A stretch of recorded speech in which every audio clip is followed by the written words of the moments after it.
আসসালামু আলাইকুম প্রিয় দর্শক, স্বাগত জানাচ্ছি সুরমা টিভি 24 এর নিয়মিত আয়োজন আজকের শীর্ষ সংবাদে। আমি হাবিবুর রহমান।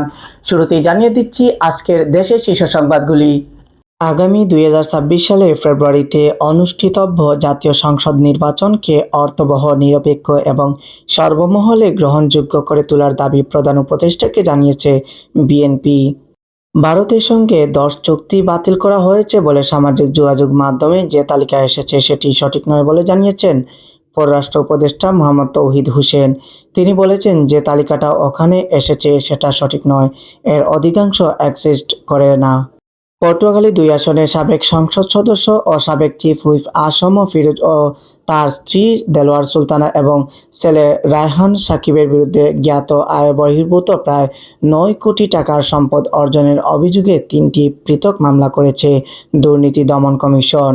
নতুন দলগুলোর নিবন্ধন কার্যক্রম শেষ করার কথা 30 সেপ্টেম্বরের মধ্যে, তবে এখন পর্যন্ত নিবন্ধন কার্যক্রম শেষ করতে পারেনি নির্বাচন কমিশন।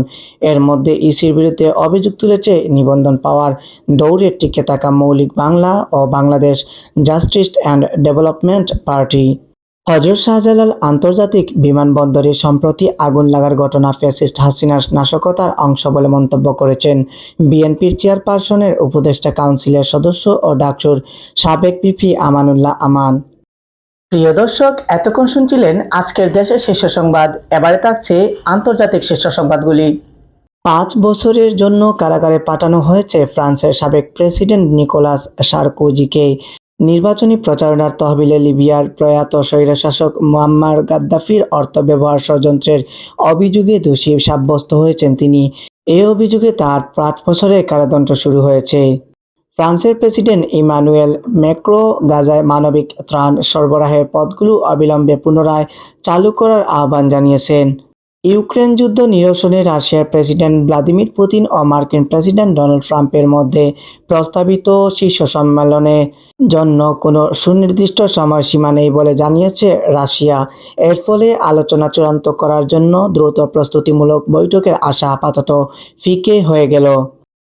প্রিয় দর্শক, এতক্ষণ শুনছিলেন দেশের শীর্ষ সংবাদ ও আন্তর্জাতিক শীর্ষ সংবাদ।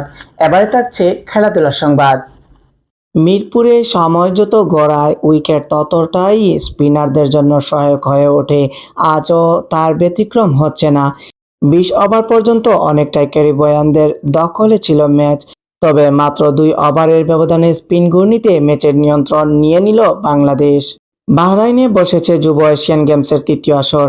আগের 2 আসরে খালি হাতে ফেরা বাংলাদেশ এবার প্রথমবার পদকের দেখা পেল।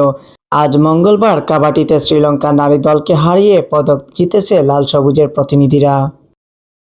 প্রিয় দর্শক, আপনারা এতক্ষণ দেখছিলেন সুরমা টিভি 24 এর নিয়মিত আয়োজন আজকের শীর্ষ সংবাদের দেশের শীর্ষ সংবাদ, আন্তর্জাতিক শীর্ষ সংবাদ এবং খেলাধুলার সংবাদগুলি।